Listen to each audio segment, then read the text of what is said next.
कभी अगर एटीट्यूड रखना हो तो एक बाज की तरह रखना, क्योंकि आसमान में वैसे उड़ते तो कई पक्षी हैं, लेकिन बाज उन सभी पक्षियों और आसमान का राजा होता है। क्योंकि एक बाज का एटीट्यूड बाकी पक्षियों के बीच रहना, साथ उड़ना या उनके जैसा बनना नहीं होता, बल्कि वो अकेला उड़ता है और सभी पक्षियों से सबसे ज्यादा और ऊंचा उड़ना उसका लक्ष्य होता है। आसमान में इतना ऊपर चले जाना जहां उसको कोई टच न कर सके, कोई डिस्टर्ब न कर सके और न ही उसे कोई चोट पहुंचा सके।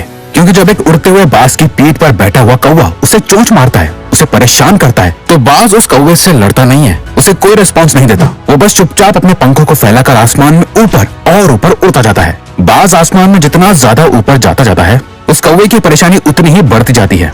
वो ऊंचे आसमान में सांस नहीं ले पाता और ऑक्सीजन की कमी की वजह से वो कौवा बेहोश होकर अपने आप गिर जाता है और बाज उस कौवे की चोंच से होने वाले दर्द से मुक्त हो जाता है। दोस्तों, हमारी जिंदगी भी कुछ ऐसी ही है। ये कौवा आपकी लाइफ के सारे चैलेंजेस को दिखाता है और ये बाज आपके स्ट्रॉन्ग मेंटल एटीट्यूड को। एक बाज ही की तरह जिंदगी के आसमान में मुश्किलों के बादलों को अपने पंखों से चीरते हुए ऊंचा उड़ना सीखो, ताकि आपके ये सारे चैलेंजेस अपने आप ही गायब हो जाएं।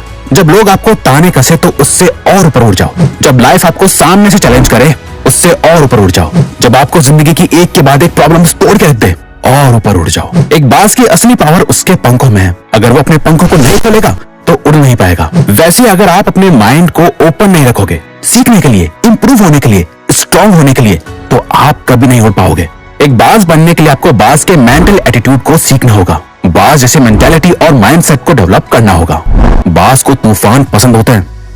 डॉक्टर एपीजे अब्दुल कलाम ने एक बार कहा था, all birds find shelter during a rain but eagle avoids rain by flying above the clouds. यानी जब आसमान में बादल छा जाते हैं, कुदरत की तरफ से एक तूफान आने का इशारा होता है, जिसे देख बाकी सारे पंछी छुप जाते हैं। एक बाज इसी तूफान से डरता नहीं बल्कि और ज्यादा एक्साइटेड हो जाता है। बाज इस तूफान के साथ आने वाले चैलेंजेस को बहुत इंजॉय करता है। जब तूफान की हवाएं और ज्यादा तेज हो जाती हैं, वो उस तेज हवा का यूज करके आसमान में और ऊपर चला जाता है। बहुत ऊपर पहुंचने के बाद वो उन बादलों से भी ऊपर आ जाता है जो बादल वो बारिश कर रहे होते हैं। आपकी लाइफ की हर एक प्रॉब्लम में सोल्यूशन छुपा हुआ है, हर एक चैलेंज में अपॉर्चुनिटी छुपी हुई है। जब आप इन प्रॉब्लम्स और चैलेंजेस से ऊपर उठ जाओगे, तब आपको कई सारी अपॉर्चुनिटीज दिखाई देंगी। जैसे कि नेपोलियन हिल भी कहते हैं, every challenge brings a great opportunity with it. अब जिस दिन एक बाज की तरह लाइफ की सारी डिफिकल्टीज और प्रॉब्लम्स को लाइफ में ग्रो होने की, खुद को बदलने की अपॉर्चुनिटीज की तरह देखने लगोगे, तब जाके आप बहुत ऊंचा उड़ना सीख पाओगे। बाज अपने घोंसले में नरम घास नहीं रखता। क्या आपको पता है, एक बाज के घोंसले में कभी कोई नरम चीज नहीं होती। वो अपने घोंसले से उन घासों को निकाल के फेंक देता है जो उसे आराम करने पे मजबूर करती है, क्योंकि वो एक बाज है।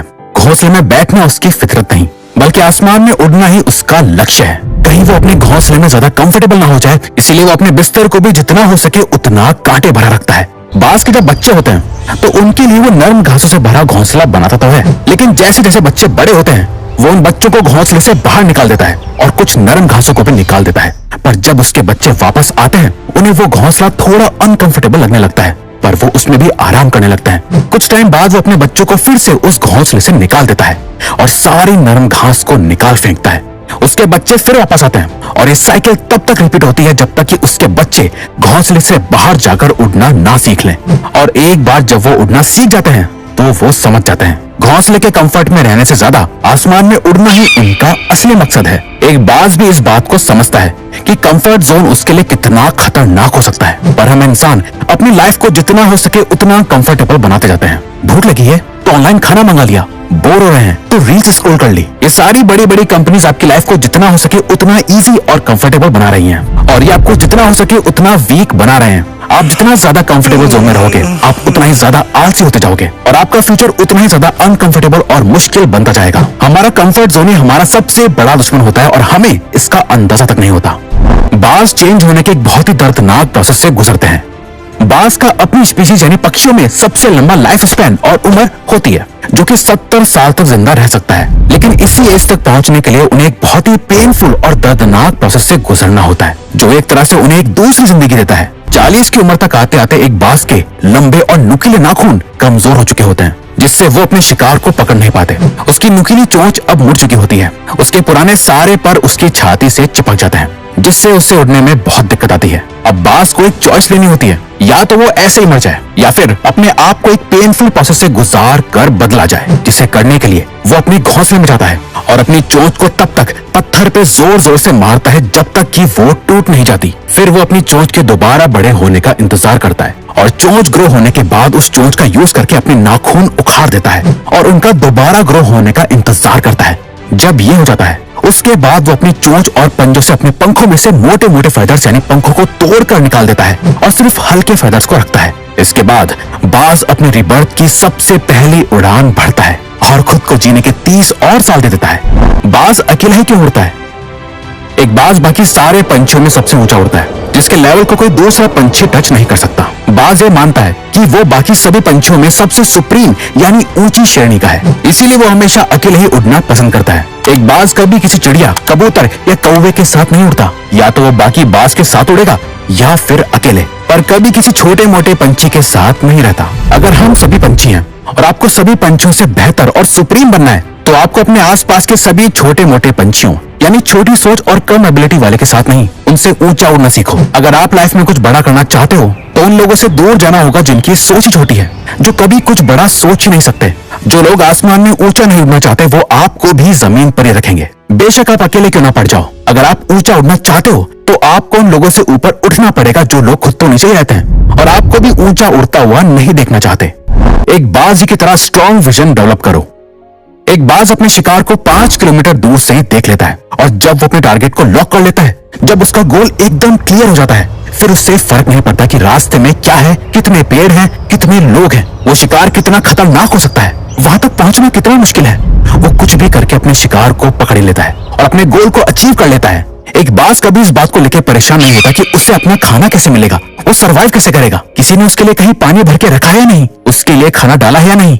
वो बस उड़ता है और अपने खाने की तलाश में निकल जाता है। अपने शिकार का वेट नहीं करता कि वो खुद चल के उसके पास आएगा, नहीं, बल्कि सही मौका देखते ही उस पर हमला कर देता है। इस मेंटल एटीट्यूड की वजह से ही एक बाज 70 साल तक सरवाइव कर पाता है, बाकी पंछियों की तरह भूखा नहीं मरता। आपको भी अपनी लाइफ का एक विजन तैयार करना होगा, आप जो चाहते हो उसके लिए काम करना होगा। कोई सामने से आकर आपकी लाइफ नहीं बदलने वाला, आपको खुद अपनी लाइफ की रिस्पॉन्सिबिलिटी लेके खुद को चेंज करना होगा। एक बाज कभी भी मरे हुए जानवरों को नहीं खाता। एक बाज कभी मरे हुए जानवर को नहीं खाता, वो हमेशा अपने लिए एक फ्रेश शिकार करता है। बाज का ये माइंडसेट हमें सिखाता है कि हमारा पास्ट हमारे लिए मर चुका है, पास्ट में हुई सभी चीजें जा चुकी हैं, आपके हाथ में बस आपका आज है। आपका पास्ट एक ऐसी जगह है जहां आपने अपने पुराने वर्जन को गाड़ रखा है। हो सकता है आपने पास्ट में बहुत कुछ बुरा किया हो या बहुत ज्यादा अच्छा, जिसके बारे में सोच सोचकर आप अपने अंदर अलग अलग इमोशंस डेवलप कर रहे हो। ये आपको अंदर से खोखला बना रहा है। अगर आप बार बार अपने पास्ट में झांकते रहोगे तो आप प्रेजेंट यानी आज और अभी में कैसे जी पाओगे? प्रेजेंट में जहां आप अपने फ्यूचर को क्रिएट कर रहे हो, अपने बेस्ट वर्जन को डेवलप कर रहे हो, उस पर फोकस करो। अगर बाज से कोई शिकार मिस हो जाए, उससे बच के निकल जाए, तो क्या वो इस बात के लिए रोता है, दुख मनाता है और इस गम में भूखा रहता है कि वो शिकार नहीं कर पाया? नहीं, बल्कि वो फौरन अपने अगले शिकार को ढूंढने निकल जाता है। आप भी एक बाज बनो, अपने पास्ट को दफना दो और अपने प्रेजेंट में जीकर अपने फ्यूचर को क्रिएट करो। अब अगर आपको ये वीडियो अच्छी लगी तो वीडियो को लाइक और चैनल को सब्सक्राइब करके हमें